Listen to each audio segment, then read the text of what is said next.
السلام علیکم ورحمۃ اللہ وبرکاتہ۔ معزز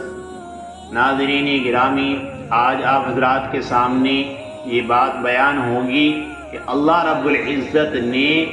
کون سے دن کون سی مخلوق کو پیدا کیا ہے۔ چنانچہ مسلم شریف کی ایک حدیث میں آتا ہے،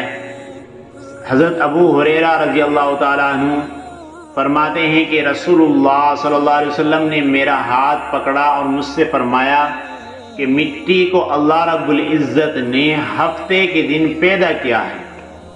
اور پہاڑوں کو اللہ رب العزت نے اتوار کے دن پیدا فرمایا ہے، اور اللہ رب العزت نے درختوں کو پیر کے دن پیدا کیا ہے، اور اللہ رب العزت نے برائیوں کو اور مکروہات کو منگل کے دن پیدا کیا ہے، اور نور کو بدھ کے دن پیدا کیا ہے، اور اللہ رب العزت نے جانوروں کو جمعرات کے دن پیدا فرمایا ہے،